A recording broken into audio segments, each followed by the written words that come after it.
दिव्य वचन जीवन वचन दिव्य वचन जीवन वचन। पहला पाठ प्रेरित चरित्र अध्याय 18 पद संख्या 23 से 28। पौलुस कुछ समय वहां रहा, तब फिर विदा होकर उसने गलातिया और इसके बाद फ्रोगिया का भ्रमण करते हुए सब शिष्यों को ढाढ़स बंधाया। उस समय अपोलोस नामक यहूदी एफेसुस पहुंचा। उसका जन्म सिकंदरिया में हुआ था। वह शक्तिशाली वक्ता और धर्म ग्रंथ का पंडित था। उसे प्रभु के मार्ग की शिक्षा मिली थी। वह उत्साह के साथ बोलता और ईसा के विषय में सही बातें सिखलाता था। यद्यपि वह केवल योहन के बपतिस्मा से परिचित था, वह सभागृह में निसंकोच बोलने लगा। प्रिसिल्ला और अक्विला उसकी शिक्षा सुनने के बाद उसे अपने साथ ले गए और उन्होंने अधिक विस्तार के साथ उसे ईश्वर का मार्ग समझाया। जब अपोलोस ने अखैया जाना चाहा तो भाइयों ने उसकी सहायता की और शिष्यों के नाम पत्र देकर निवेदन किया कि वे उसका स्वागत करें। अपोलोस के वहां पहुंचने के बाद उससे विश्वासियों को ईश्वर की कृपा से बहुत लाभ हुआ, क्योंकि वह अकाट्य तर्कों से यहूदियों का खंडन करता और सबके सामने धर्म ग्रंथ के आधार पर यह प्रमाणित करता था कि ईसा ही मसीह है। प्रभु की वाणी। ईश्वर को धन्यवाद। संत योहन के अनुसार पवित्र सुसमाचार अध्याय 16 पद संख्या 23 से 28। उस दिन तुम मुझसे कोई प्रश्न नहीं करोगे। मैं तुम लोगों से यह कहता हूं, तुम पिता से जो कुछ मांगोगे वह तुम्हें मेरे नाम पर वही प्रदान करेगा। अब तक तुमने मेरा नाम लेकर कुछ भी नहीं मांगा। मांगो और तुम्हें मिल जाएगा, जिससे तुम्हारा आनंद परिपूर्ण हो। मैंने तुम लोगों से यह सब दृष्टांतों में कहा है। वह समय आ रहा है जब मैं फिर तुम लोगों से दृष्टांतों में कुछ नहीं कहूंगा, बल्कि तुम्हें स्पष्ट शब्दों में पिता के विषय में बताऊंगा। तुम उस दिन मेरा नाम लेकर प्रार्थना करोगे। मैं नहीं कहता कि तुम्हारे लिए पिता से प्रार्थना करूंगा। पिता तो स्वयं तुम्हें प्यार करता है, क्योंकि तुम मुझे प्यार करते और यह विश्वास करते हो कि मैं ईश्वर के यहाँ से आया हूँ। मैं पिता के यहाँ से संसार में आया हूँ। अब मैं संसार को छोड़कर पिता के पास जा रहा हूँ। प्रभु का सुसमाचार। हे ख्रिस्त तेरी स्तुति हो। सबको जय यीशु ख्रिस्त में। प्यारे भाई और बहनों, कल्पना कीजिए कि आपको एक बहुत बड़ा व्यवसाय शुरू करना है, या एक घर खरीदना है, या एक घर बनाना है, लेकिन आपके खाते में पैसे नहीं है और न ही आपकी कोई पहचान है। यदि आप अकेले बैंक मैनेजर के पास जाएंगे तो वह आपके कागजात देखेगा और विनम्रता से कहेगा, माफ कीजिए, हम आपकी मदद नहीं कर सकते। लेकिन अब सोचिए कि देश का सबसे बड़ा उद्योगपति या बैंक का मालिक आपके साथ अंदर जाता है। वह आपके कंधे पर हाथ रखता है, मैनेजर को एक खाली चेक देता है और कहता है, इसे मेरे अकाउंट से जोड़ दीजिए।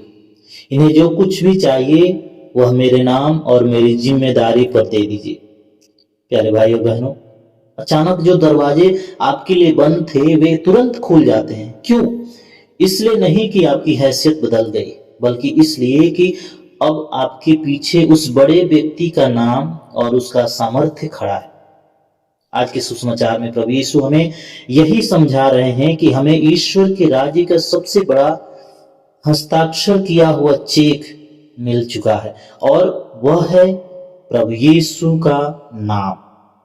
आइए हम आज के सुसमाचार को गहराई से समझें कि यह महान नाम हमारे लिए क्या मायने रखता है।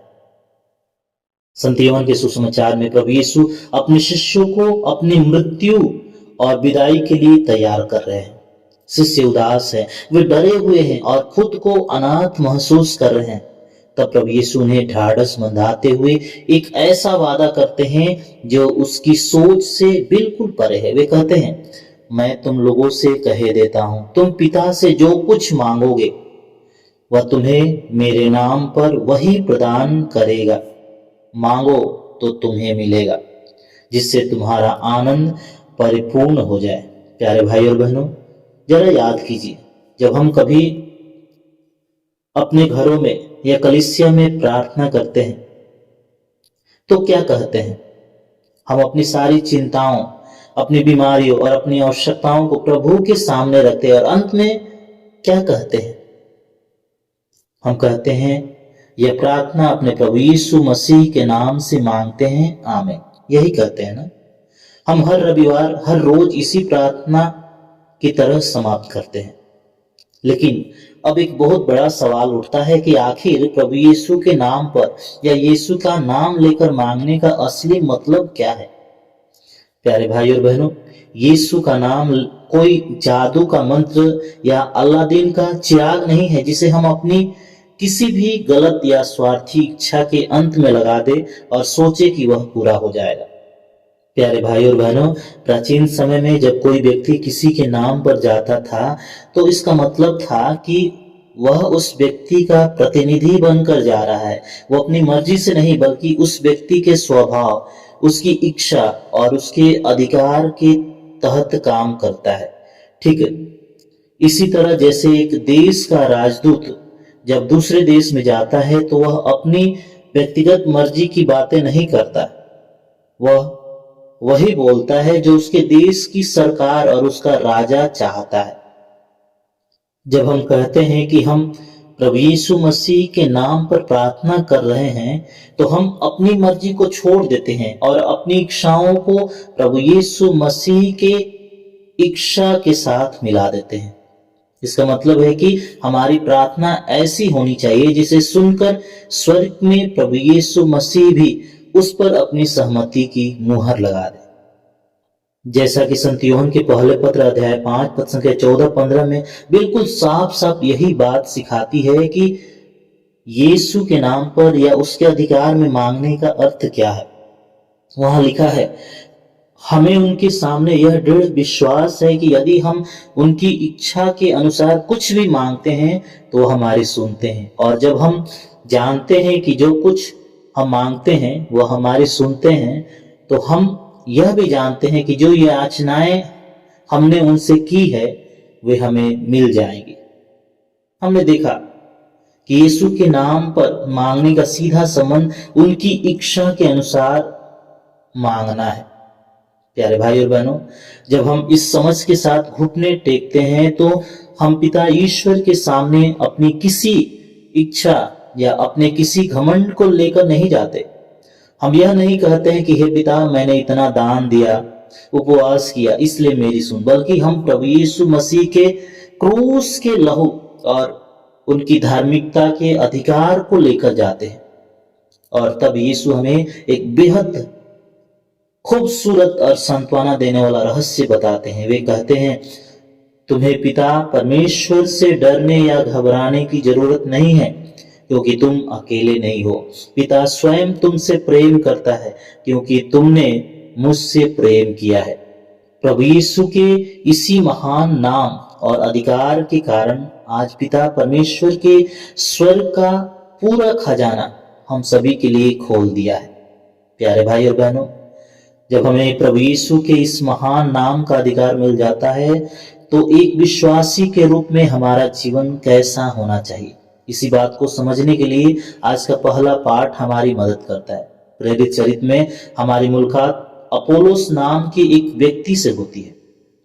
पवित्र वचन कहता है कि अपोलोस एक अद्भुत और प्रभावशाली प्रचारक था। वह बहुत पढ़ा लिखा था और शास्त्रों का कड़ा ज्ञान था।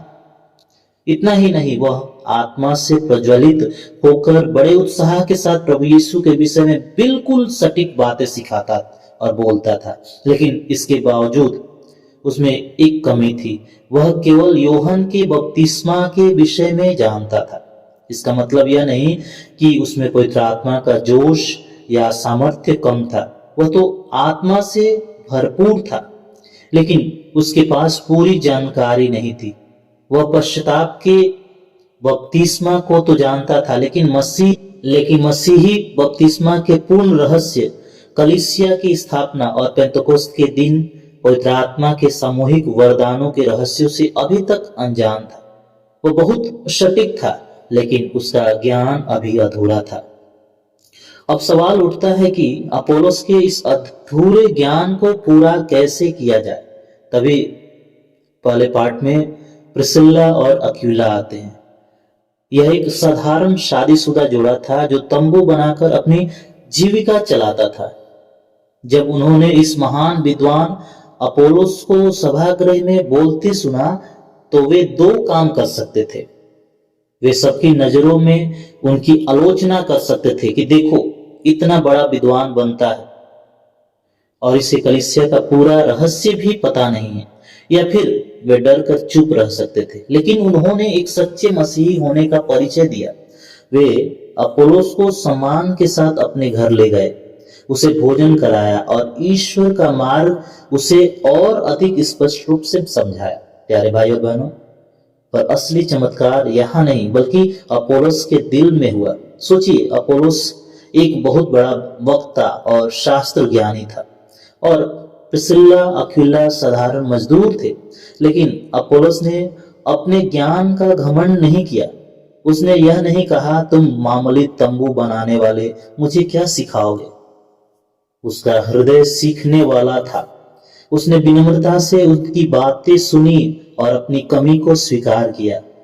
और जब उसकी इस सटीक विद्वता में कलीसिया की पूरी सच्चाई और रहस्य जुड़ गए तो वह और भी शक्तिशाली हो गया।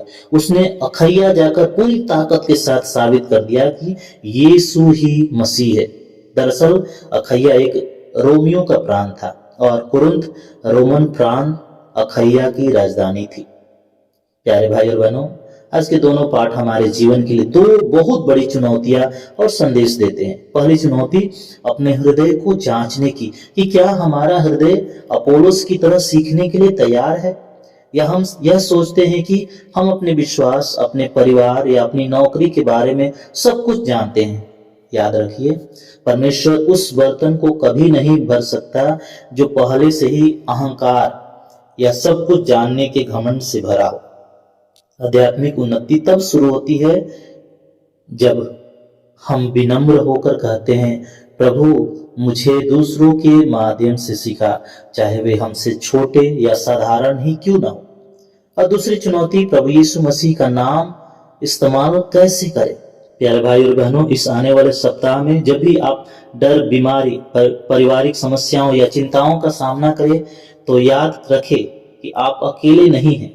आपके पास राजाओं का राजा प्रभु यीशु मसीह का नाम है, जिसका वादा उन्होंने आज के सुसमाचार में किया है। पिता ईश्वर के पास घुटने टेकिए और प्रभु यीशु का नाम लेकर अधिकार के साथ प्रार्थना कीजिए। घबराकर या हताश होकर नहीं, बल्कि इस भरोसे के साथ मांगिए कि आपके पीछे सृष्टि का मालिक खड़ा है। जब हम इस सीखने वाले हृदय को प्रभु यीशु मसीह के नाम के सामर्थ्य के साथ मिला देते हैं तो हमारा जीवन गवाहियों से भर जाता है, ठीक वैसे ही जैसे अपोलोस का जीवन बदल गया। प्यारे भाई और बहनों, आइए हम कुछ क्षण मौन हो जाएं, अपने हृदयों को उस प्रभु यीशु की उपस्थिति में ले चले, जिसने हमसे वादा किया है कि मेरा नाम लेकर पिता से जो कुछ मांगोगे वह तुम्हें मिल जाए। प्यारे भाई और बहनों, हे प्यारे प्रभु यीशु, हम प्रार्थना करते हैं कि आपका पवित्र आत्मा आज हमारे हृदयों को छू ले, हमारे ज्ञान की हर एक कमी को दूर करे और हमें वह पूर्ण आनंद और शांति प्रदान करे जिसकी वादा आपने हमसे किया है। साथ ही प्रभु, हम प्रार्थना करते हैं हम सभी भाई बहनों के लिए जो आज इस जीवनदायी वचन सुन रहे हैं। प्रभु, आप उनकी हर एक आध्यात्मिक और संसारिक आवश्यकताओं को अपनी महिमा के लिए पूरा कर। जो कोई भी आज सच्चे विश्वास और टूटे मन से आपके पास आया है, उसकी पुकार को सुनिए। हे दयालु प्रभु यीशु, कलीसिया के लोगों की हर एक बीमारी, दुर्बलता और चिंताओं को उनसे दूर कर दीजिए।